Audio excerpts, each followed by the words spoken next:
पीछे कोई रिजर्व में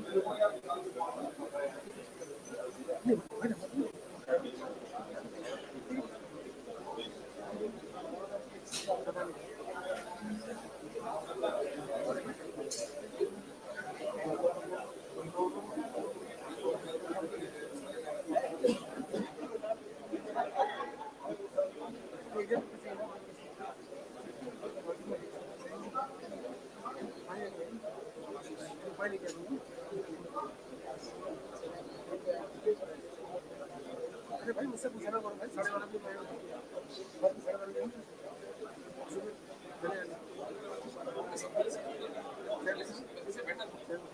छोड़ो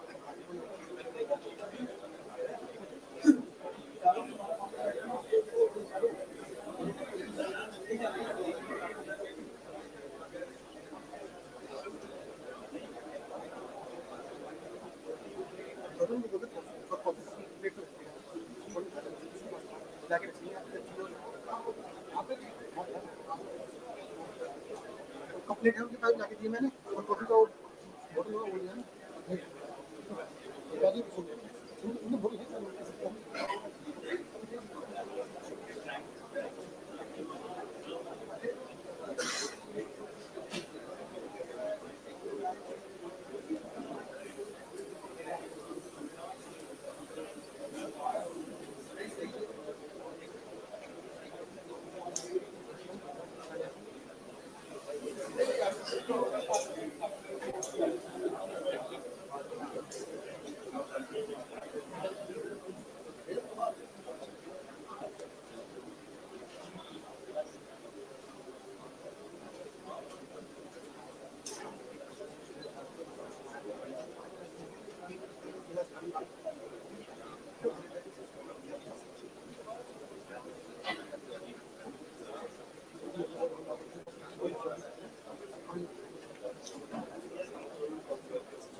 पानी आ गया क्या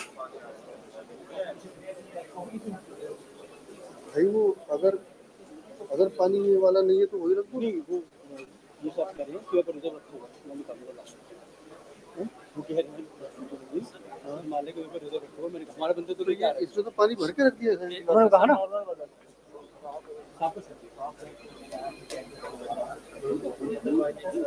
सर हो रहा है क्या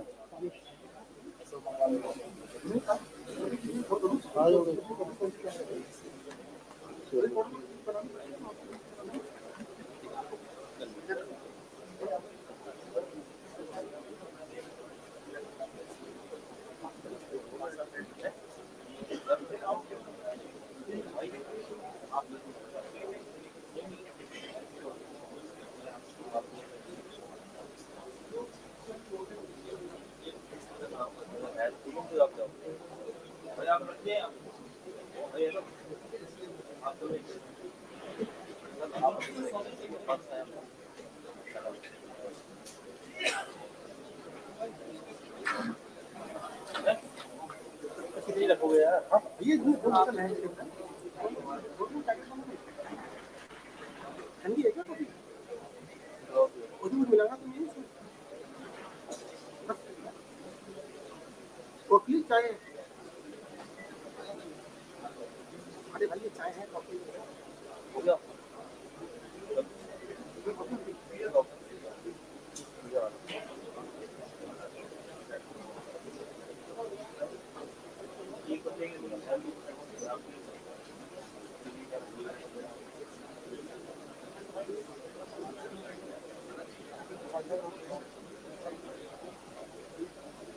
आ गया आया बॉटल आ गया क्या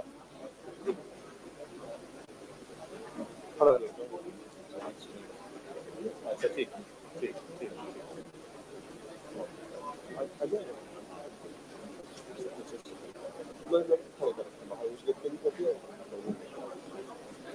तो नहीं है वहाँ ऐसा कोई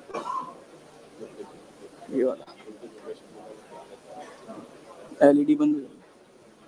ठीक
अपना अंदर आगे कुछ जल्दी जियो तो बोलो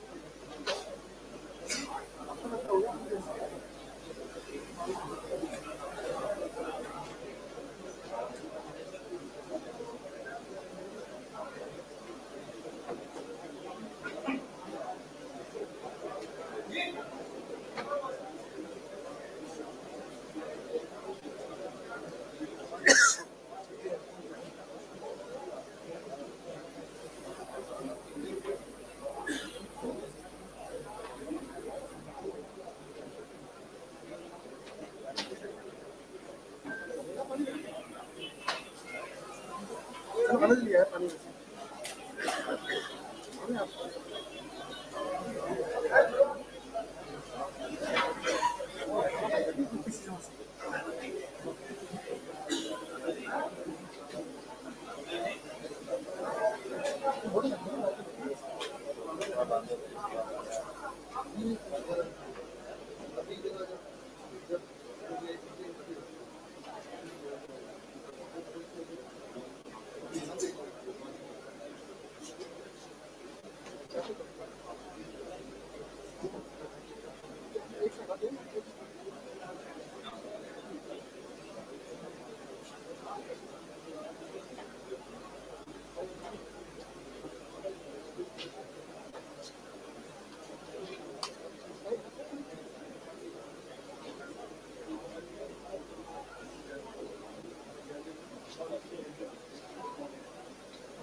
हमारे मध्य में माननीय गृह मंत्री श्री अमित शाह जी आ गए हैं।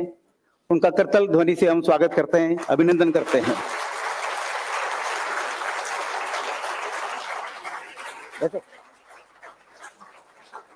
मैं आज के इस कार्यक्रम के केंद्र बिंदु लेखक डॉक्टर ओमेद रत्नू से आग्रह करता हूं, कृपया अपना स्थान ग्रहण करें। श्री जय आहूजा जी से आग्रह, कृपया स्थान ग्रहण करें। और पीयूष जी से भी मैं निवेदन करता हूं, अपना स्थान ग्रहण करें।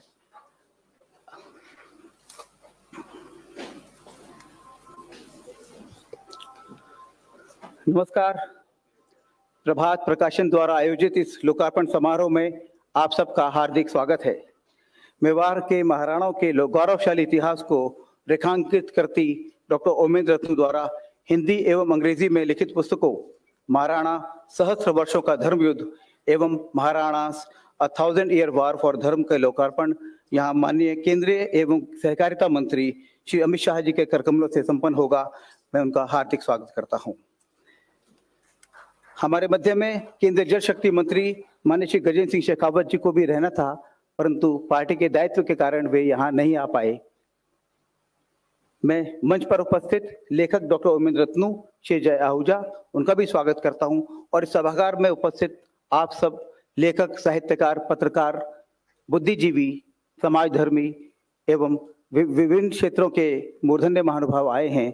मैं हृदय से आप सबका स्वागत करता हूं, अभिनंदन करता हूं। और डिजिटल मीडियम्स के माध्यम से पूरे देश से जुड़े, विदेशों से भी जुड़े श्रोताओं और दर्शकों का भी मैं हृदय से अभिनंदन करता हूं। मीडिया के बंधुओं का भी स्वागत करता हूं। मित्रों, यह पुस्तक हमारे इतिहास को रीलाइव करने का एक क्षण है और उस पर केंद्रित एक फिल्म बनी है छोटी सी, वो आपके समक्ष यहाँ प्रस्तुत कर रहे हैं। महाराणा पर केंद्रित वृत्तचित्र।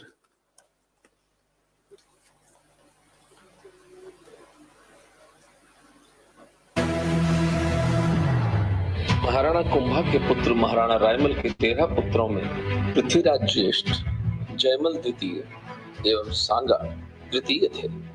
एक बार तीनों राजपुत्र एक भविष्यवक्ता के पास गए, जिसने भविष्यवाणी की कि सांगा ही मेवाड़ के अगले राजा होंगे। यह सुनकर पृथ्वीराज आपा खो बैठे और उन्होंने सांगा की दाईं आंख पर अपनी खड्ग की मूठ से वार किया, जिससे सांगा की एक आंख ही नष्ट हो गई। सांगा मेवाड़ छोड़कर अजमेर में एक अज्ञात गडरिये के रूप में रहने लगे। कालांतर में दोनों बड़े भाइयों की अकाल मृत्यु के बाद मेवाड़ के सामंतों ने सांगा को खोज निकाला। 1508 ईस्वी में सांगा का राज्याभिषेक हुआ। जीवन का प्रवाह कितना विचित्र है। एक वीतराग सरल व्यक्ति जो इतिहास के पन्नों में कहीं खो जाने वाला था, वह मेवाड़ का प्रतापी राजा बना और उसने ही मेवाड़ के गौरव को सर्वोच्च स्थान दिलाया। सांगा ने 20 वर्ष के शासन में 100 से अधिक युद्ध लड़े, वो सभी जीते। मालवा, गुजरात व दिल्ली की तथाकथित सल्तनत के इब्राहिम लोधी को पराजित कर मालवा के महमूद खिलजी तथा इब्राहिम के बेटे को चित्तौड़ में महीनों बंदी बनाकर रखा। लोधी के साथ हुए खतौली के युद्ध में सांगा का एक हाथ व टांग कट गए। यूं इन महाराणा के शरीर पर 84 घाव थे। इन महाराणा के लिए भी यह सफेद झूठ भी फैलाया गया कि इसी लोधी को पराजित करने के लिए उन्होंने पत्र लिखकर बाबर को बुलावा दिया था। 1527 में चुगताई तुर्क हत्यारा बाबर भारत की छाती पर चढ़ाया। खानवा में सांगा व बाबर की सेनाओं के बीच तुमुल युद्ध हुआ। मुगलों की तोपों से सहस्रों हिंदू योद्धा मारे गए। तो राजपूतों ने एक अविश्वसनीय कृत्य कर डाला।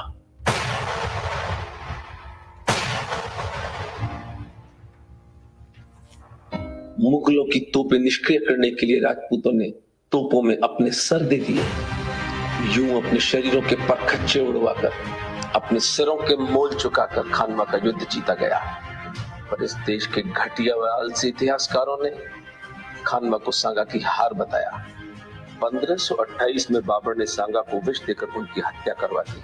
मृत्यु भी इन महाराणा का सामना केवल छल से ही कर सकी।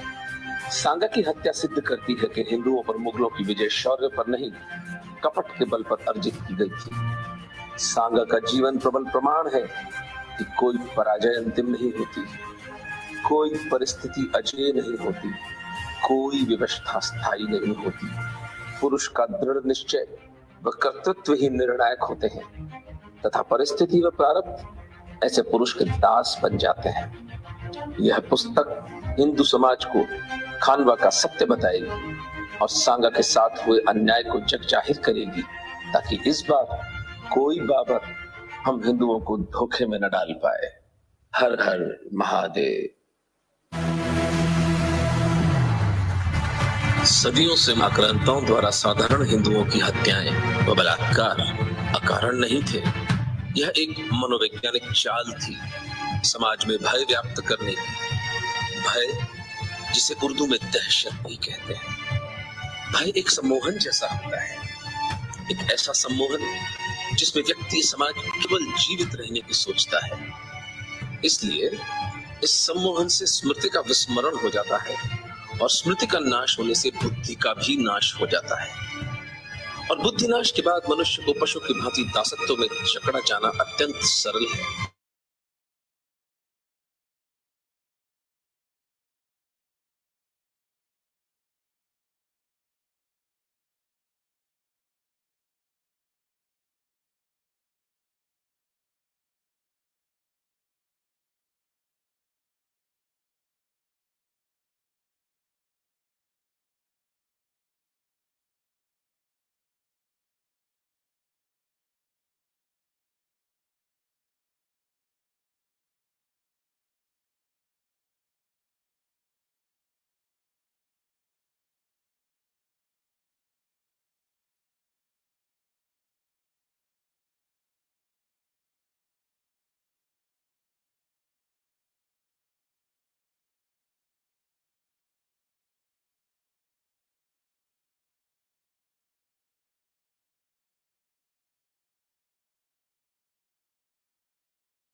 प्रकाशित कर रहे हैं। यह पुस्तक उसी श्रृंखला की एक कड़ी है। हमारी सुप्त चेतना को जागृत कर भारतीयता और भारत के बोध के स्वर को मुखर करे, इसी में हमारे श्रम की सार्थकता है। आप सभी बुद्धियों का पुनः हार्दिक स्वागत करता हूं। धन्यवाद।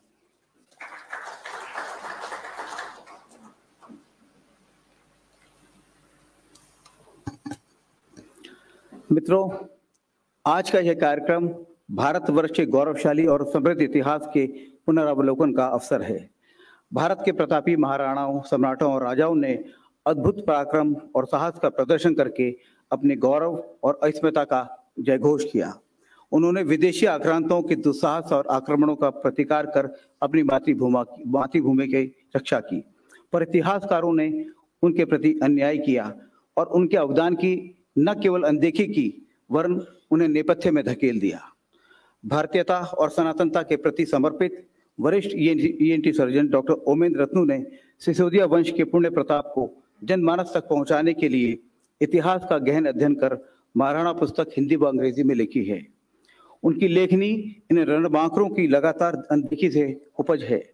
उनके एक एक शब्द में वेदना है, आक्रोश है। वे भारतीय समाज को झकझोर रहे हैं कि सनातनता की रक्षा हेतु तत्पर हूं। मैं लेख के वक्तव्य के लिए डॉक्टर ओमेंद्र रत्नू को सादर आमंत्रित करता हूं। आइए डॉक्टर साहब।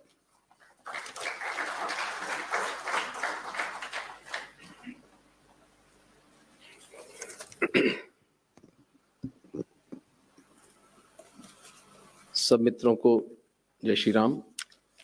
परम आदरणीय भारत के गृह मंत्री श्री अमित शाह जी, परम आदरणीय स्वामी विज्ञानानंद जी, मेरी माताश्री आनंद कंवर जो सभा में विराजमान है, ऋचा, मेरी बहुत जिन्होंने इस पुस्तक लिखने में बड़ी भागीरथ प्रयास करके मेरा साथ निभाया, जय, सुनील, पुनीत, सभी मित्र, उज्जवल, सबको बहुत बहुत आभार यहाँ आने के लिए।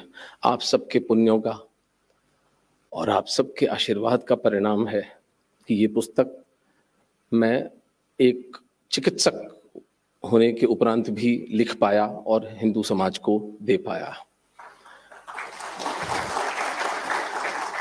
कहते हैं कि the victor writes the history, जो जीतता है वो इतिहास लिखता है। हम वो अभागे लोग हैं जिनका इतिहास हारे हुए लोगों ने लिखा। मेवाड़ के यशस्वी महाराणाओं ने पश्चिम से आने वाले आक्रांताओं को लगातार निरंतर 1 सहस्त्र वर्षों तक पराजित किया, लेकिन चांदी के कुछ सिक्कों के लिए इस देश के तथाकथित इतिहासकारों, स्वघोषित बुद्धिजीवियों ने अपनी आत्मा का सौदा करके उस रक्त रंजित आक्रमण को भारत का इतिहास बना दिया।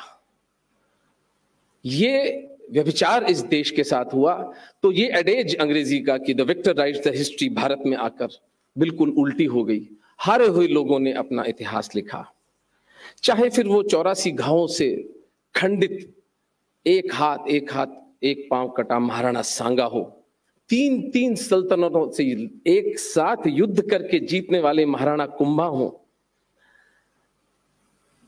दशकों तक औरंगजेब के खिलाफ संघर्ष करने वाले वीर दुर्गादास राठौड़ हो, या इसी औरंगजेब को पराजित करने वाले महाराणा राज सिंह जी हो, सबका नाम इस कृतज्ञ राष्ट्र ने इस इतिहास से पोंछ डाला गया। ये सब हमारी आंखों के सामने हुआ गत 70 वर्षों के अंदर। और फिर हम सपना देखते हैं विश्वगुरु बनने का। हम कहते हैं कि हम भारत विश्वगुरु बनेगा। ये ऐसे ही है जैसे कि कोई व्यक्ति जिसके अंदर रोगों से लड़ने की क्षमता न हो और वो कहे कि मेरा शरीर बहुत स्वस्थ है। ये बात ही बचकानी है। और बात यहां नहीं रुकी।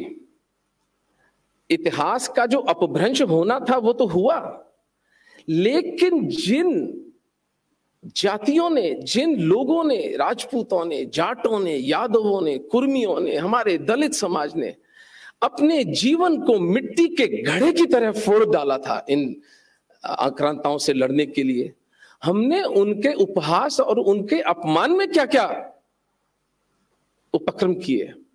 कोई कहता है राजपूत को युद्ध जीते ही नहीं। मेवाड़ का ये घराना एक युद्ध भी नहीं हारा।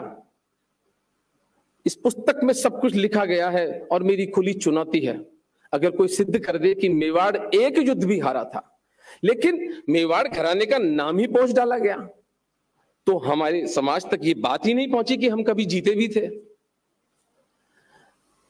अनगिनत घावों से छिले बिने शरीर को, अपनी पत्नी अपने बच्चों को जीवित अग्नि में देने वाले राजपूतों को अगर थोड़ा अमल का कुछ सहायता लेनी पड़ती तो हमने राजपूतों को नशेड़ी बताया। इसी समाज ने ये व्यभिचार किया। राजपूत कभी मिलकर साथ नहीं लड़े। यदि बापा रावल के जीवन के बारे में हमें पता होता कि उन्होंने किस प्रकार मालवा के नागभट्ट और गुजरात के जयभट्ट के साथ मिलकर एक हिंदू कॉन्फेडरेशन बना के अरबों को पराजित किया, तो ये बात कहने से पहले हम थोड़ा लज्जित होते।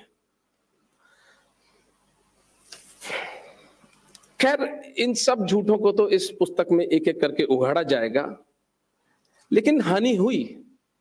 हानि यह हुई कि हमारी मार्शल कम्युनिटीज, विशेषकर राजपूत, इस अपमान और इस उपहास के चलते इंट्रोवर्ट, अंतर्मुखी होकर एक लकवाग्रस्त समाज हो गए।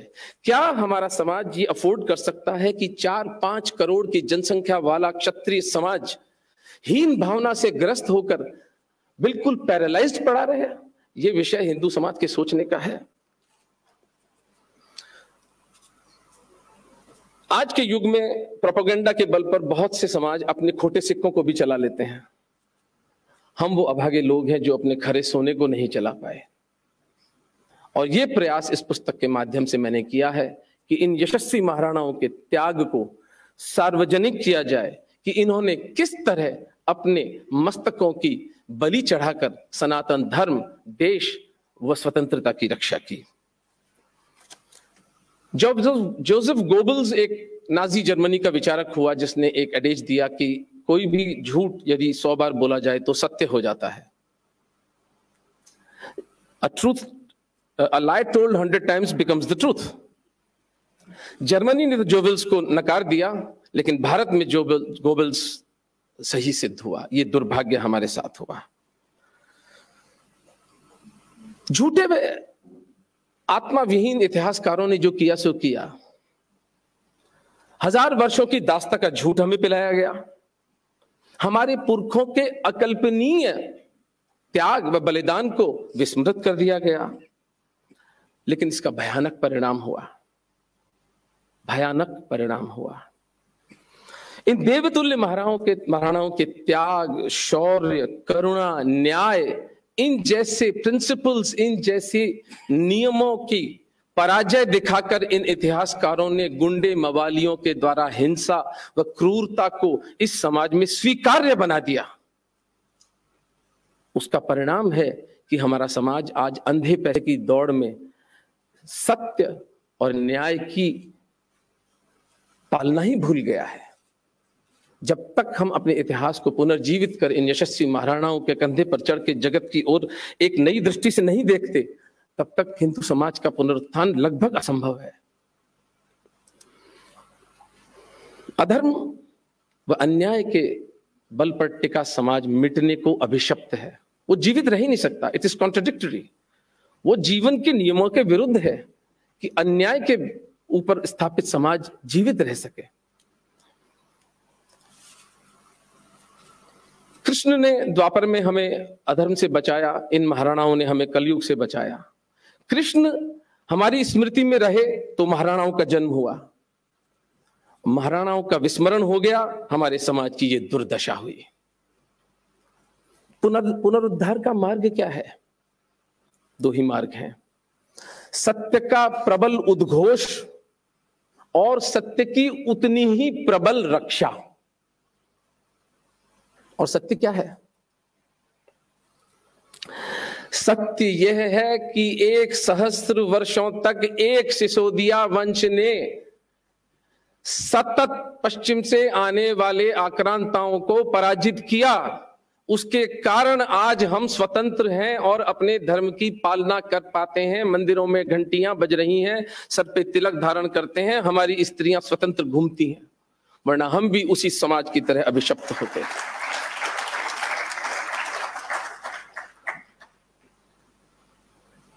राजपूतों ने, हिंदू योद्धाओं ने खानवा के युद्ध में तोपों में अपने सर देकर, अपने शरीरों के चिथड़े उड़वाकर यह स्वतंत्रता प्राप्त की है।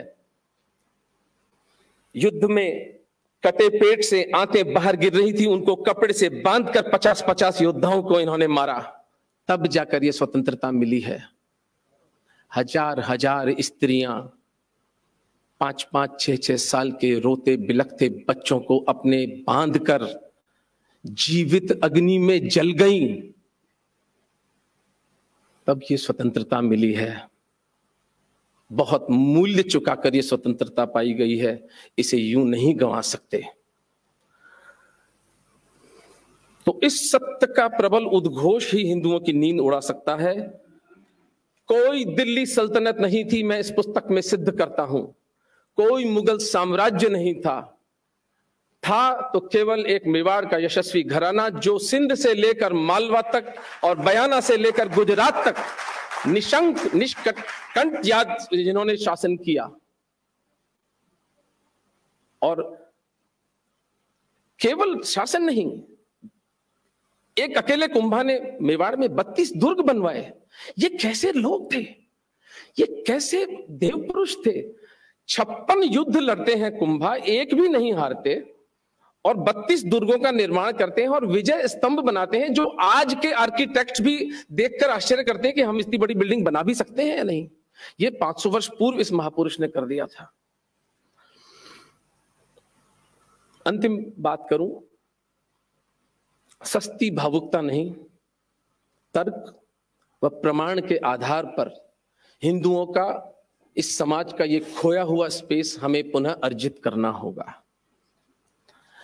25 फरवरी 1568 के दिन 40,000 निरपराध हिंदुओं की हत्या करने वाला अकबर महान नहीं हो सकता।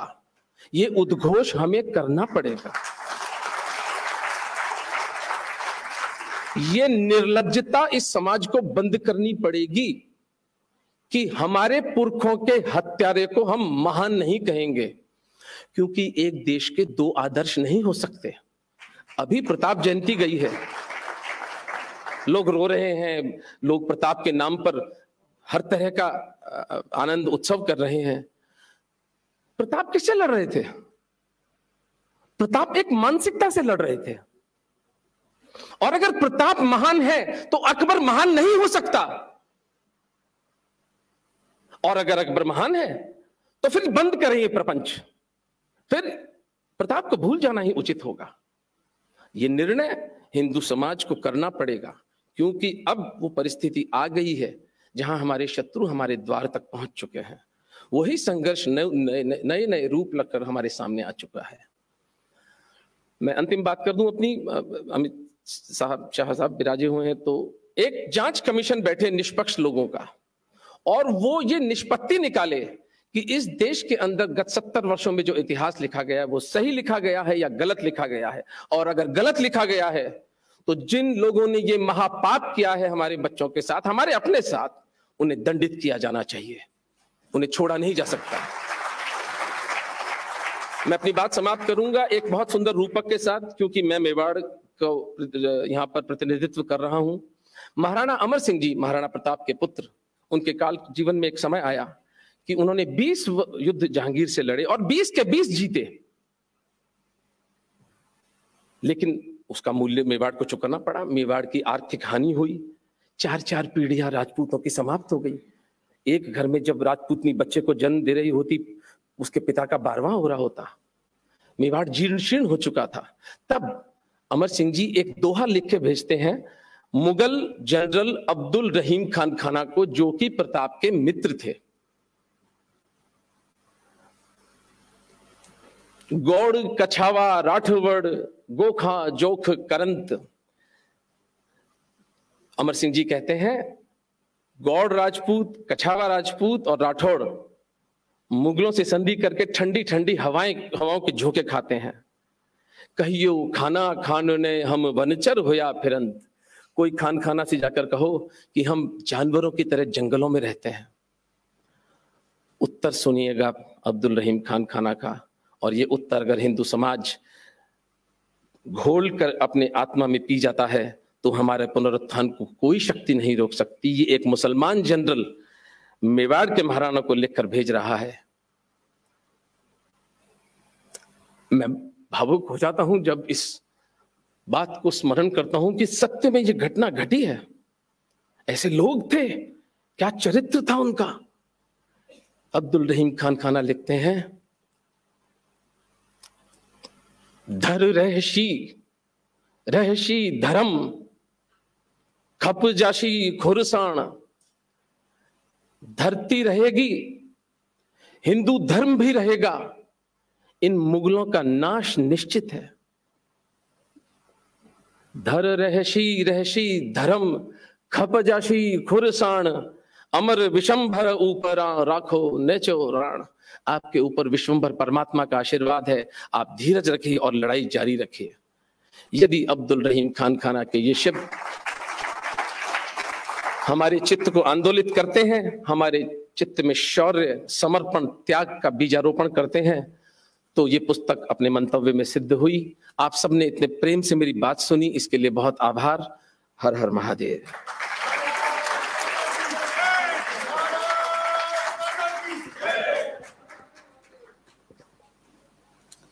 धन्यवाद डॉक्टर उमेद रत्न जी। आपने ये पुस्तक बहुत तर्क और प्रमाण के साथ लिखी है और इसमें कोई संशय नहीं कि सत्य स्थापित होगा। मित्रों, अब वह क्षण आ गया जिसके लिए हम सब यहाँ एकत्र हुए हैं। मैं माननीय अमित भाई से आग्रह करता हूँ, कृपया महाराणा पुस्तक का लोकार्पण कर अनुग्रहित करें।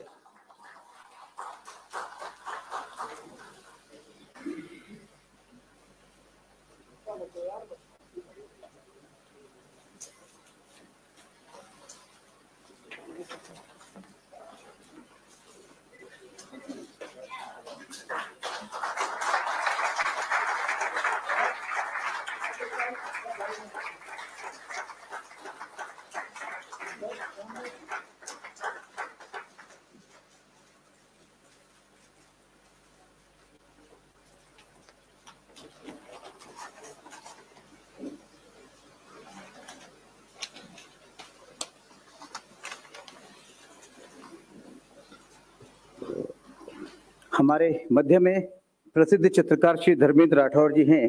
वे एक बहुत सुंदर चित्र महाराणा प्रताप का बनाकर लाए हैं। वे आदरणीय अमित भाई को उसे भेंट करना चाहते हैं। मैं आग्रह करता हूं कृपया वे लाएं और माननीय अमित भाई को समर्पित करें।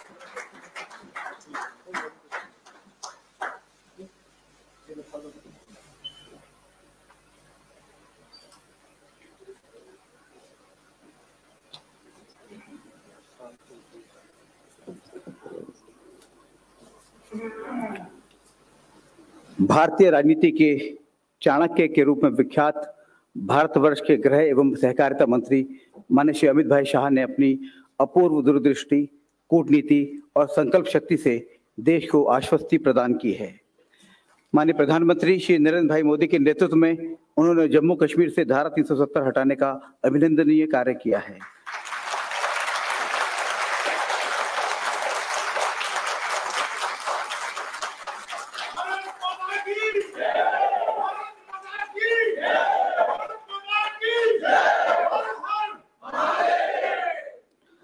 अदम्य इच्छा शक्ति से उन्होंने भारत की आंतरिक सुरक्षा को नए आयाम दिए हैं।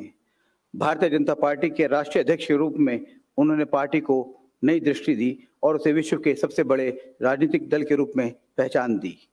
उनके प्रेरक विचार और ओजस्वी वाणी हमारा पाथेय है। उनसे विनम्र आग्रह है, कृपया आएं और अपने उद्बोधन से हमारा मार्गदर्शन करें। आदरणीय अमित भाई शाह।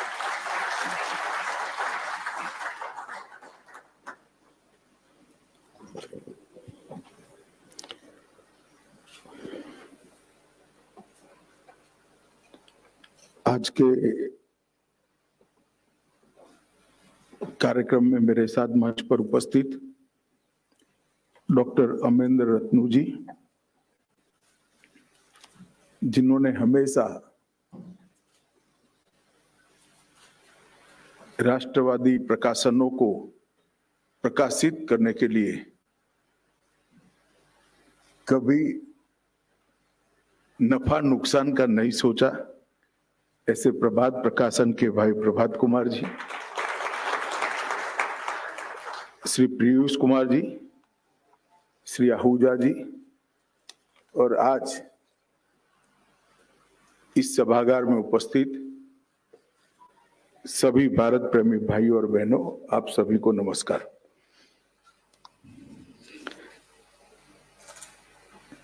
आज मैं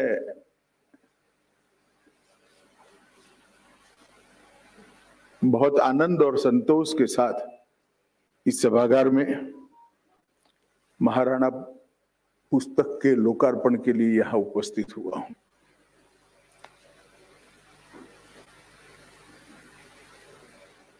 थोड़ा प्रभात भाई को मैंने आने की हाँ बोलने के बाद दिल्ली के जगत में थोड़ी बात फैलने लगी। कई लोगों के मुझे फोन आए कि आप क्यों जा रहे हैं। मैंने उनको कोई जवाब नहीं दिया।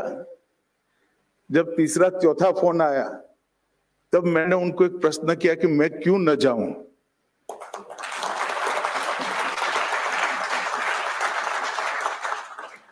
मगर जिन्होंने मुझे सवाल किया था कि आप क्यों जा रहे हैं, उनको आज मैं सार्वजनिक रूप से कहना चाहता हूं। मैं इस मंच पर आया हूं 800-900 साल की स्वाधीनता की हमारी लड़ाई, जिस लड़ाई के कारण आज भी हम अक्षुण्ण बचे हैं, गौरव के साथ दुनिया के सामने खड़े हैं।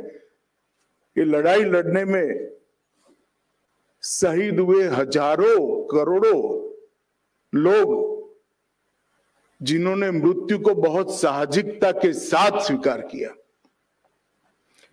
जिन्होंने कच्ची पल तक अपने परिवार, अपने जीवन, अपने शरीर की न सोची, केवल और केवल ये विचार के साथ कि हजारों साल की बहती हुई संस्कृति के धारा प्रवाह को कोई रोक न पाए और अक्षुण्ण रूप से धारा प्रवाह और हजारों साल तक चलता रहे, इसलिए मुझे मेरा जीवन देना है। इन सबके जीवन को श्रद्धांजलि देने के लिए मैं आया हूं।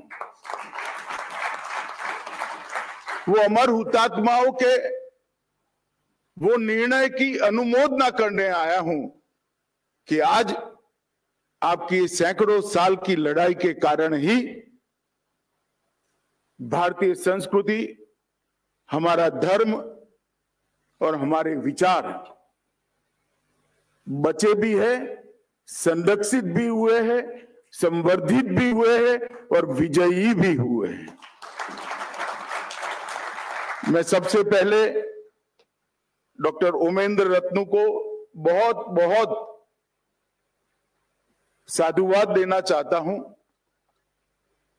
कि इन्होंने ढेर सारे लेख, ढेर सारी किंवदंतियां, ढेर सारे कविताओं को खंगाल कर 1000 साल का सिसोदिया वंश का इतिहास को एकत्रित कर हमारी भावी पीढ़ी के सामने रखने का काम किया है। इससे न जाने कितने हजारों युवाओं को, लाखों युवाओं को काम करने की प्रेरणा मिलेगी। उनका परिचय हमारे गौरवशाली पूर्वजों के साथ होगा और उनके अंदर एक आत्मभान भी जगेगा कि हम किनके वंशज हैं। ये आपका प्रयास निश्चित रूप से विफल नहीं जाने वाला, क्योंकि इसमें कोई स्वार्थ नहीं है। ये भी एक प्रकार का वैचारिक युद्ध है जो आपने एक बहुत अहम मौके पर इसको गति देने का प्रयास किया है। मुझे आनंद है कि आजादी के अमृत वर्ष में ही मेवाड़ के वीर महाराणाओं की वीर गाथा आज गद्य रूप में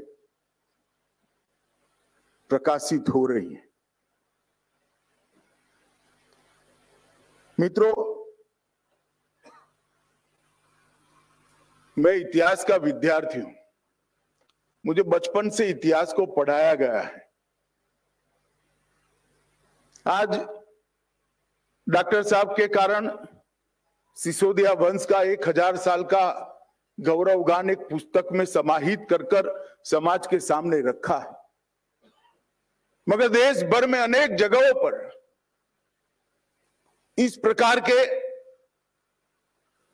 अनेक राजा महाराजाओं ने, अनेक वीर योद्धाओं ने और समाज जीवन के नीचे से नीचे तबके के अनेक योद्धाओं ने ये लड़ाई को लड़ा है। चाहे ठेठ आसाम में ये लड़ाई अहोम राजाओं ने लड़ी हो, चाहे पश्चिम में शिवाजी के नेतृत्व में मराठा योद्धाओं ने लड़ी हो, चाहे सिकंदर का आक्रमण आया तब से गुप्त, मौर्य, चोल, राष्ट्रकूट, कई प्रकार के राजवंशों ने लड़ाई को लड़ते लड़ते लड़ते आज हमारी इस यात्रा को यहां पहुंचा है।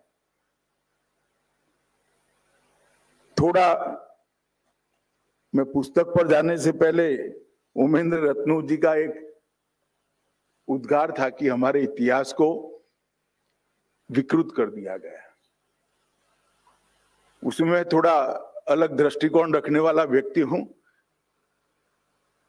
जिन्होंने विकृत तरीके से लिखना था उसने लिखा, मगर हमें कौन रोक सकता था? हमें कोई नहीं रोक सकता। इतिहास सरकारों के आधार पर नहीं चलते हैं, इतिहास सत्य घटनाओं के आधार पर चलते हैं। और इतिहास, मैं आपको आज भी कहना चाहता हूं उमेंद्र जी, आपका एक पुस्तक बहुत मददरूप होने वाला है आगे के दिनों में हमारे इतिहास को एक मकाम, एक पीढ़ियों तक आगे ले जाने में। मगर इतिहास पुस्तकों के भी मोहताज नहीं है। इतिहास एक अंधेरी रात में चमकती बिजली की तरह है जो अपना प्रकाश खुद बिखेर देते हैं। मैं गुजरात के इस हिस्से से आता हूं जिस हिस्से के बिलों ने मेवाड़ के सिसोदिया वंश के राजाओं के साथ कंधे से कंधा मिलाकर लड़ाई लड़ी। राजस्थान से सटा हुआ हमारा क्षेत्र है। सैकड़ों साल पहले सवाई मानसिंह ने समाधान कर लिया अकबर के साथ। उस शादी को आज भी राजस्थान छोड़िए, गुजरात के गांवों में भी स्वीकार नहीं किया। हमारे यहाँ स नहीं बोलते, सवा रुपया नहीं बोलते, हवा रुपया बोलते हैं। सब बोलना बंद कर दिया और सवाई महल को हवाई महल कर दिया। ये इतिहास ही है और इतिहास इसी तरह से जिंदा रहेगा। किसी ने पन्ना जाई के लिए कुछ नहीं लिखा है, मगर वो हजारों किंवदंती, हजारों कविता के अंदर सालों सालों तक जिंदा रहेगी। और उनका जो बलिदान है, उन्होंने कितनी माताओं को प्रेरणा करता रहेगा कि देश के लिए मां का कर्तव्य क्या हो सकता है। और मेरा आज भी आग्रह है, जो इतिहास के क्षेत्र में पढ़ने वाले, संशोधन करने वाले, संकलित करने वाले और लिखने वाले, जब हमारा प्रयास किसी से बड़ा होता है, अपने आप झूठ का प्रयास छोटा हो जाता है। हमने हमारा प्रयास बड़ा करने में ज्यादा ध्यान देना चाहिए। झूठ की टीका करने से भी, झूठ पर टिप्पणियां करने से भी झूठ प्रचारित होता है।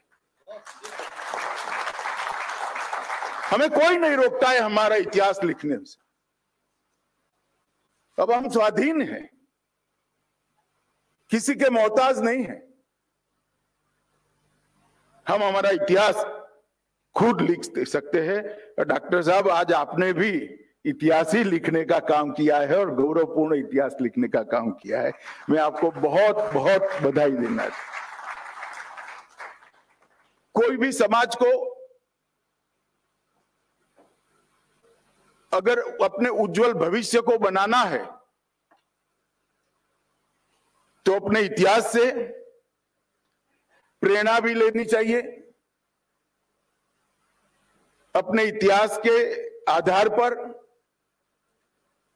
उससे सीख भी लेनी चाहिए और अपने इतिहास से सीखकर समाज के नाते अपना आगे का रास्ता भी प्रशस्त करना चाहिए।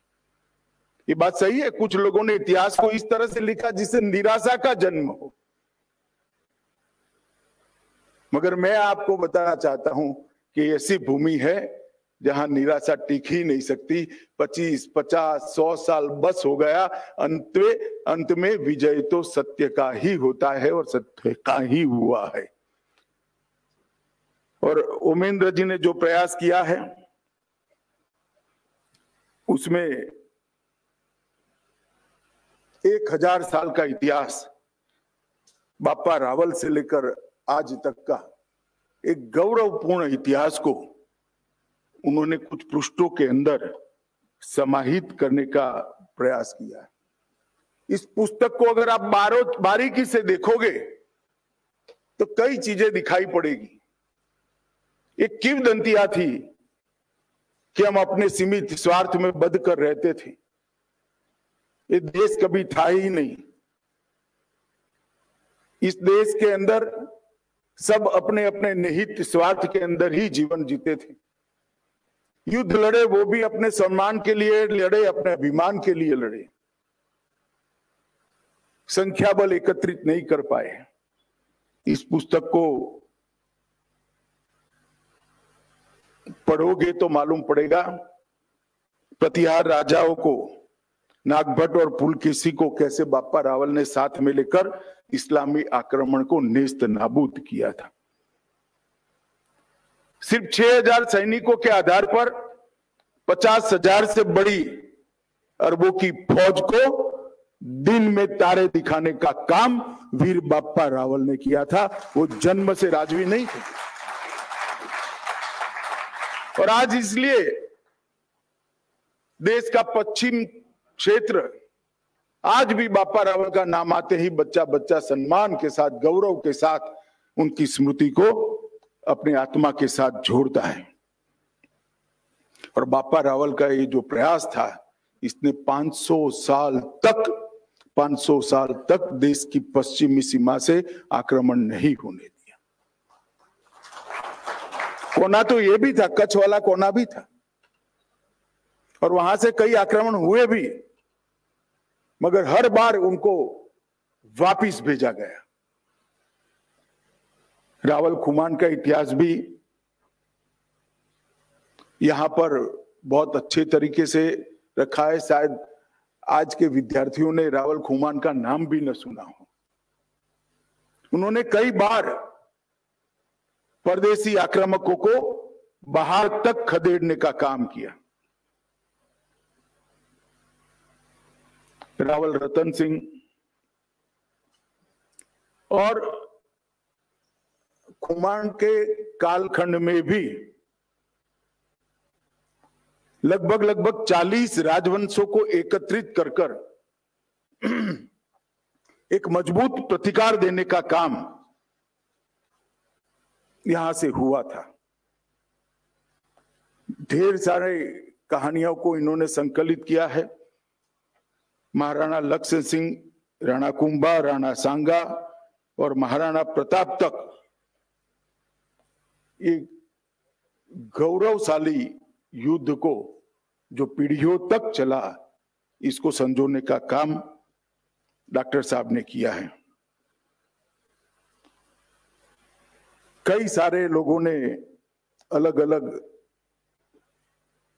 अपने लेखों में इस वंश के बारे में कई टिप्पणियां भी की है। ऐसा नहीं है कि इनको न्याय नहीं मिला है। और मैं आज भी कहता हूं कि सरकार के अभ्यासक्रम से इतिहास की जानकारी मिलती है। इतिहास को पढ़ना पड़ता है, इतिहास को जानना पड़ता है, और वो सरकार पर आधारित नहीं है। अगर हम संदर्भ ग्रंथ बनाने की शुरुआत करें, अगर हम हमारे इतिहास को हमारे दृष्टिकोण से लिखने की शुरुआत करें, उस पर बहस करें और नई पीढ़ी इसका अभ्यास करे, तो कुछ देर नहीं हुई है। ये लड़ाई बहुत लंबी है और ये लड़ाई के लिए बहुत जरूरी है कि हमारे इतिहास को हम हमारे सामने रखें। हल्दी घाटी के युद्ध को तो बहुत सारे लोगों ने सुना भी होगा, मगर देवायर के युद्ध की बात करने वाला शायद दूसरा तीसरा ही पुस्तक होगा जिसमें देवायर के युद्ध की बात की गई। कई गौरवशाली घटनाओं पर समय की धूल पड़ी थी। उस समय की धूल को ढंग से हटाकर वो घटनाओं की तेजस्विता को 100 लोगों के सामने लाने का काम डॉक्टर साहब ने किया है। मैं डॉक्टर साहब आपका बहुत बहुत आभारी हूं, क्योंकि आपने समाज को जागरूक करने के लिए बहुत बड़ा यत्न किया है और मुझे भरोसा है कि इस यत्न से ढेर सारी गलत धारणाएं समाज में से निकल जाएगी। मित्रों, मैं आज कुछ बात इतिहास के लिखने वालों के लिए भी कहना चाहता हूं। ढेर सारे हमारे यहां ऐसे साम्राज्य हुए, मगर इतिहास लिखने वालों ने साम्राज्यों का जब भी जिक्र आया तो मुगल साम्राज्य की ही चर्चा करी। पांड्य साम्राज्य 800 साल तक चला। अहोम साम्राज्य असम में 650 साल तक चला। बख्तियार खिलजी से लेकर औरंगजेब तक सभी को उन्होंने पराजित किया, असम को स्वतंत्र रखा। पल्लव साम्राज्य 600 साल चला। चालुक्य साम्राज्य 600 साल चला। मौर्यों ने 550 साल तक समग्र राष्ट्र पर अफगानिस्तान से लेकर लंका तक राज्य किया। सातवाहन ने भी 500 साल तक शासन किया। गुप्तों ने 400 साल तक शासन किया और समुद्रगुप्त ने पहली बार भारत की कल्पना को चरितार्थ करने का साहस भी दिखाया और सफलता भी प्राप्त करी। मगर इस सब पर संदर्भ ग्रंथ नहीं लिखे गए। हमने टीका टिप्पणी छोड़कर हमारे गौरवशाली इतिहास को जनता के सामने रखना चाहिए। इस पर संदर्भ ग्रंथों की रचना करनी चाहिए। धीरे धीरे धीरे कर जो इतिहास हम मानते हैं गलत है, वो अपने आप निकल जाएगा, सत्य फिर से उजागर हो जाएगा। और इस दिशा में बहुत सारे लोगों ने काम करने की जरूरत है। डॉक्टर साहब ने जो काम किया है, मैं मानता हूं इसकी शुरुआत है। 1000 साल का इतिहास यहां पर उन्होंने संजोने का काम किया है। कई सारे इतिहासकारों ने छुटपुट प्रयास किया है। किसने सम्राट अमोघ वर्ष पर काम किया, किसने महाराजा गोविंद चंद्र पर काम किया, किसी ने काकतीयों पर काम किया। मगर समग्र राष्ट्र का इतिहास कालखंड के साथ इतिहास के विद्यार्थियों को संशोधन करने के काम में आए ऐसी रेफरेंस बुक, संदर्भ ग्रंथ के रूप में नहीं लिखा गया। और ये समय की जरूरियात है। भारत सरकार भी इसमें इनिशिएटिव ले रही है। परंतु मैं फिर से कहना चाहता हूं, इतिहास सरकारें जब लिखती है तब कई प्रकार की दिक्कत आती है। इतिहास अगर समाज जीवन के इतिहासकार लिखते हैं तो सत्य ही लिखा जाता है। और इसलिए हमारे लोगों ने ज्यादा टीका टिप्पणी करने की जगह संदर्भ ग्रंथ के रूप में इतिहास को आलेखित करना चाहिए। चाहे विजयनगर साम्राज्य का इतिहास हो, मौर्य साम्राज्य का इतिहास हो, गुप्त साम्राज्य का इतिहास हो, मराठों का इतिहास हो, ढेर सारे ऐसी बहुत लंबी लड़ाइयां अनेक कोनों में लड़ी गई है जो 500, 600 साल तक लड़े।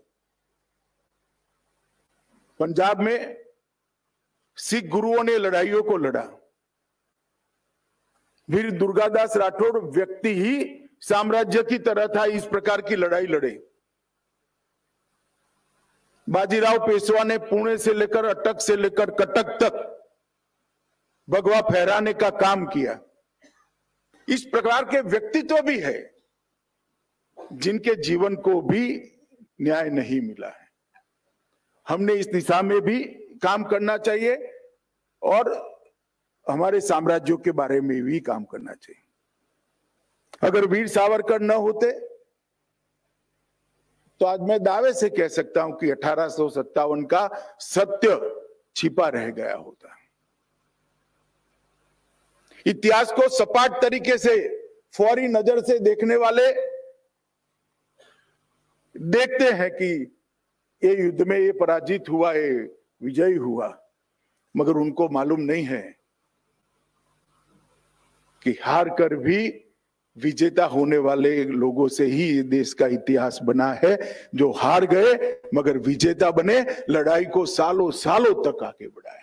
सन 57 की क्रांति के बारे में भी कह सकते हैं हम हार गए, परंतु उनको मालूम नहीं है कि सन 57 की क्रांति ने पूरे देश को झंझोड़ कर रख दिया। हो सकता है कुछ साल तक, कुछ समय तक पांचवी ताकत के आधार पर आप किसी पर शासन कर सकते हो, मगर जनता की आत्मा को ही लौ बनाने का काम ऐसी क्रांतियां करती है, ऐसे युद्ध करते हैं। आज भी पद्मिनी का जौहर देश भर के, चाहे पुरुष हो चाहे स्त्री हो, हर व्यक्ति को गौरव के साथ सर ऊंचा कर जीने के लिए गौरव प्रदान करता है कि स्त्री अपने आत्मरक्षा के लिए उच्च से उच्च बलिदान कैसे दे सकती है। ये इसका उदाहरण था। हार और जीत इसके कारण इतिहास नहीं लिखा जाता। वो घटना ने क्या परिणाम छोड़ा, इसके आधार पर इतिहास लिखा जाता है। और जीतने वाले कई बार हारे हुए होते हैं, वो सदियों के बाद प्रस्थापित हो जाता है। मित्रों, 1000 साल तक चली ये लड़ाई। वैसे देखा जाए तो जहां जहां ये आक्रामक गए वहां सब तहस नहस कर दिया। वहां की भाषा भी चली गई, वहां का धर्म भी चला गया, वहां की संस्कृति भी चली गई। हमारे भी देश के बहुत बड़े हिस्से में ये चला गया, परंतु एक ही जगह है जहां आकर रुकना पड़ा, वो भारत है।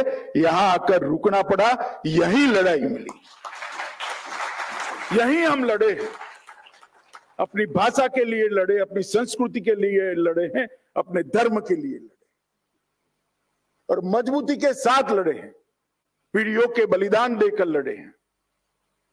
और आज मैं गर्व के साथ कह सकता हूं कि 1000 साल की लड़ाई में जिन जिन बलिदानियों ने बलिदान दिया था, आज वो पुण्यात्मा जहां पर भी होंगे, उनको भारत का पुनरुत्थान देखकर उनकी आत्मा को जरूर शांति मिलती है।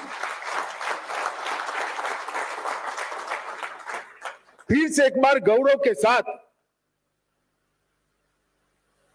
दुनिया के सामने खड़ा होने का समय आ गया है और देश खड़ा हो रहा है। सरकारों से नहीं होता है, समाज जीवन में जग जागृति की चिंगारी पनपती है, फैलती है।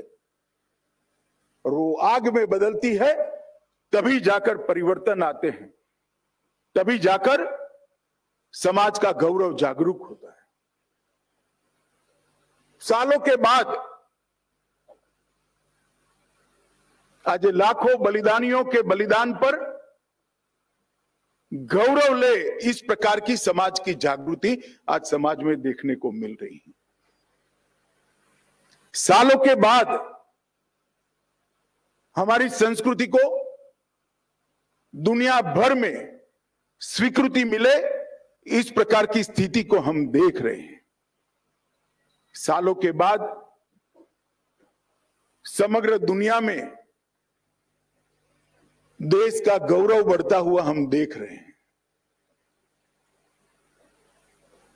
अगर ये लाखों बलिदानियों ने बलिदान न दिया होता तो शायद आज ये दिन देखने हम सबके लिए भी भाग्य में नहीं होता।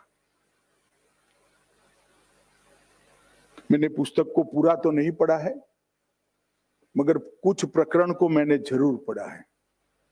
बहुत मेहनत की है डॉक्टर साहब ने, बहुत सारे रेफरेंसेस, बहुत सारे इतिहासकारों के उद्गारों को, उनके लेखों को अंदर प्रमाण के रूप में भी रखा गया है।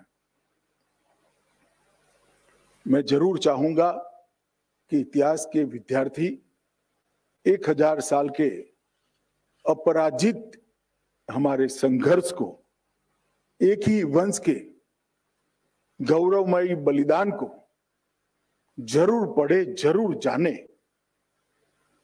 और आज हम यहां पर हम खड़े हैं तो इसकी कीमत सैकड़ों सालों पहले किस तरह से चुकाई गई है, इसका आत्मबोध हमें हो, वो बहुत जरूरी है।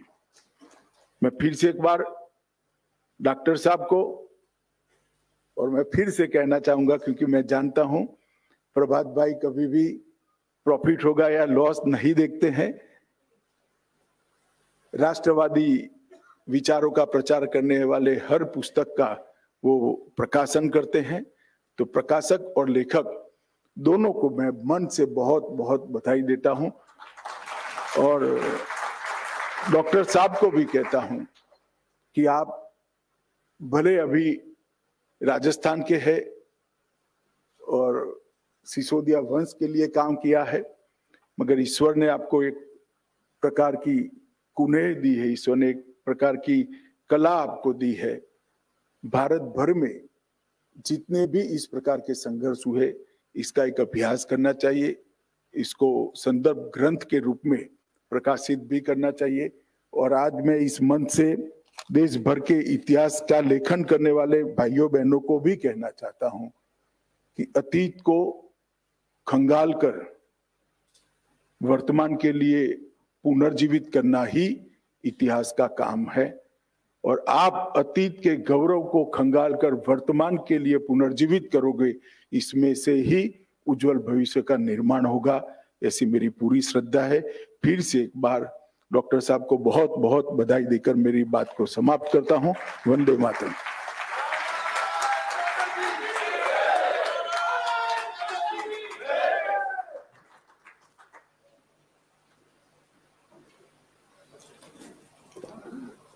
हार्दिक आभार भाई साहब, आपका उद्बोधन प्रबोधन हमारा मार्गदर्शन करता है और आश्वस्ति पैदा करता है कि हाँ, हमारा भविष्य बहुत उज्जवल है।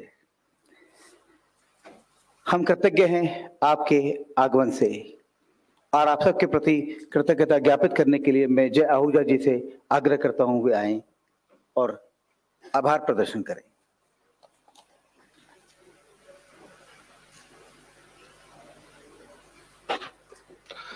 नमस्कार, जय श्री राम।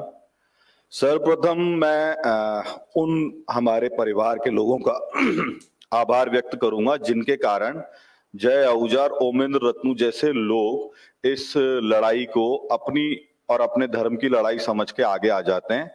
तो स्वर्गीय श्री अक्षय सिंह जी रत्नू, जो हमारे ओमेंद्र भाई साहब के दादाजी थे, और स्वर्गीय डॉक्टर करणी सिंह जी रत्नू, जो ओमेंद्र भाई साहब के पिताजी थे, उनके दिए हुए संस्कारों के कारण एक ईएनटी सर्जन के मन में हमेशा ये ज्वाला जलती रही कि हम अपने देश और धर्म के लिए क्या करें। ऐसे ही मेरे आदरणीय चाचा जी श्री ज्ञानदेव आहूजा जी भी यहाँ पर हैं। उनके दिए हुए संस्कारों के कारण मैं कभी मनी मेकिंग मशीन न बन के और इस प्रकार के कामों में लगा रहा, और हम लोग 10 साल से पाकिस्तान से विस्थापित हिंदुओं के लिए काम कर रहे हैं। इसी यात्रा का पड़ाव एक और है जो इतिहास के पुनर्लेखन के रूप में शुरू हुआ। सबसे ज्यादा आभार मैं माननीय प्रभात जी भाई साहब का देना चाहूंगा, क्योंकि इस पुस्तक के लिए मैं प्रभात जी से जाके मिला कि भाई साहब ऐसे ऐसे मेरे बड़े भाई एक पुस्तक लिख रहे हैं और हम ये चाहते हैं कि उसका प्रकाशन आप करें, लेकिन ओमेंद्र जी की उसमें एक शर्त है, अगर आप वो मानेंगे तो ही ये काम होगा। तो उन्होंने कहा बताइए। तो मैंने कहा उनका ये पहली शर्त है कि आप इसमें से एक कॉमा और एक फुल स्टॉप भी नहीं हटाएंगे, अगर आप हाँ करेंगे तो ही हम आगे पांडुलिपि आपको देंगे। और इन्होंने कहा कि इस सुंदर प्रयास को जैसी है वैसी मैं 100% छापूंगा, और मेरे को शायद ईश्वर ने यही काम दिया है कि आप जैसे लोगों को अपना प्रकाशक भी मिले और आपकी बात समाज में दूर तक आगे तक जाए। तो ये सर्वाधिक प्रभात जी भाई साहब हैं। सारा प्रयास व्यर्थ हो जाता यदि प्रभात जी भाई साहब इस बात पर हमको प्रोत्साहित न करते। और हमारे आग्रह पर बहुत सारे लोग, आप लोग यहाँ पे पधारे, सुंदर कार्यक्रम में आपने समय दिया, और सबसे ज्यादा परम आदरणीय माननीय अमित शाह जी जो इस कार्यक्रम में जिन्होंने हमको समय दिया, और हमारे काम को समाज के बीच में स्टैंप होना बहुत जरूरी है। स्वामी विज्ञानानंद जी जो हमारे मेंटर हैं, हमारे को बहुत आशीर्वाद देते हैं हमारे कामों के लिए, वो हमारे आग्रह पे पधारे। सुरेश जी भाई साहब सुदर्शन चैनल से आप हमारे आग्रह पे पधारे। तो आप सभी गणमान्य लोग और हमारे संगी साथी जो पधारे, मेरे बड़े भाई मटियारी जी अमेठी से चल के सुबह सुबह यहाँ पहुंच गए कार्यक्रम के लिए। तो और धर्मेंद्र जी भाई साहब से हम मिलते रहते हैं, हमारे राजस्थान के ही हैं। धर्मेंद्र जी भाई साहब का बहुत आग्रह था कि मैं एक बहुत अद्भुत पेंटिंग बना करके और इस अवसर में सहभागिता दूंगा।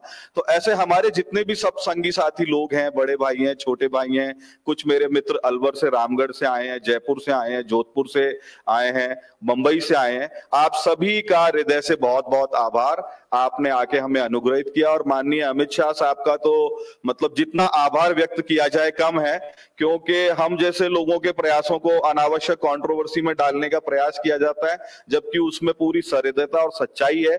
और उसको आके आपने अपना आशीर्वाद मंच से दिया, समाज के बीच में दिया। हम आपके बहुत आभारी हैं, बहुत अनुभवी हैं। आगे भी आपका आशीर्वाद हमें मिलता रहेगा। और आदरणीय जैसा आपने आदेश दिया कि और भी संदर्भों को लेकर के हमें उसको डॉक्यूमेंटेशन करना है, पुस्तकें लिखनी है, तो 3-4 और इस प्रकार की प्रयास हमारे पैरेलली लाइंड अप हैं। उस पे हम लगातार काम कर रहे हैं। प्रभात जी और मैं, ओमेंद्र जी, हमारी पूरी टीम मिलकर के अगले 2 साल में 4 और ऐसे बड़े पब्लिकेशन लाने की हमारी तैयारी है। तो आपके आदेश की पालना के रूप में पूरे भारत में ये अभियान चले, इसका भी हम लोग प्रयास करेंगे। आप सभी का बहुत बहुत आभार और अंतर्मन से आभार। धन्यवाद। भारत माता की जय। हम कार्यक्रम के अंतिम चरण में हैं। वंदे मातरम होगा। राजेंद्र जी से मैं आग्रह करता हूं वे वंदे मातरम करें। 2 सूचनाएं हैं। पुस्तक विशेष मूल्य पर बाहर उपलब्ध है, जो लोग लेना चाहें वे ले सकते हैं, और बाहर जलपान की व्यवस्था है। आप सबसे आग्रह कृपया जलपान करके ही जाएं। राजेंद्र जी वंदे मातरम के लिए आए।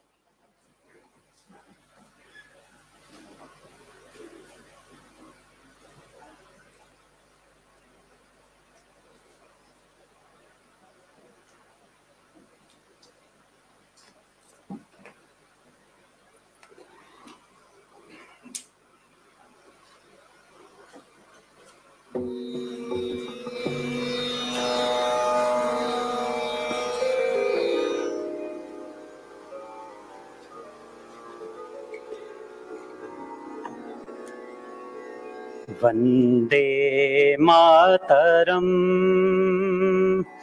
वंदे मातरम, सुजलां सुफलां मलयज शीतलां, शस्य श्यामलां मातरं वंदे मातरम। शुभ्रज्योत्स्नां पुलकितयामिनीं फुल्ल कुसुमित द्रुमदल शोभिनीं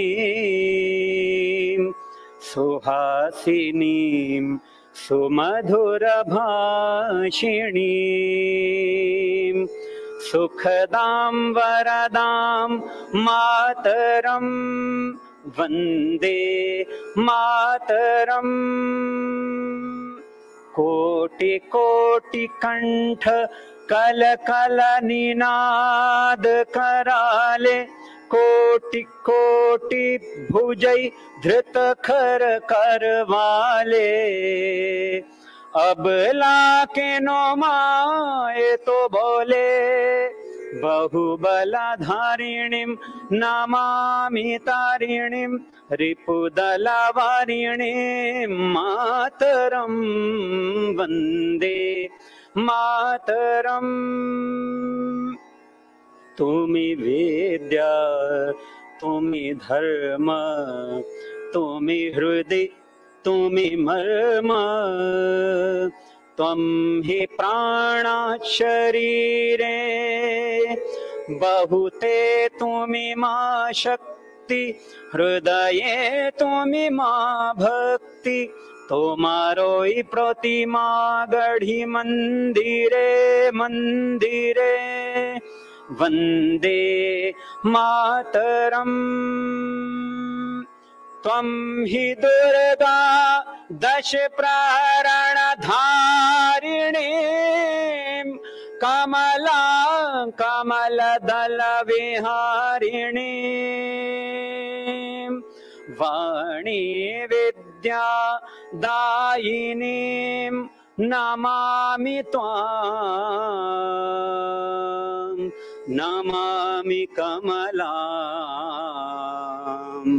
अमलाम् अतुलाम् सुजलाम् सुफलाम् मातरम् वन्दे मातरम्। श्यामलां सरलां सुस्मितां भूषितां धरिणीं भरिणीं मातरं वन्दे मातरं वन्दे मातरम्। भारत माता की जय।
वो तो नहीं है साइन कॉपी यूजी यूजी बाहर नहीं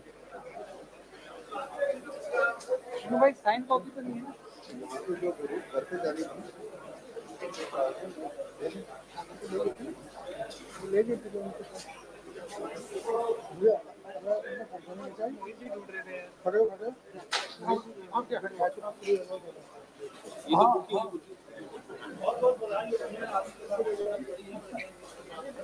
अच्छा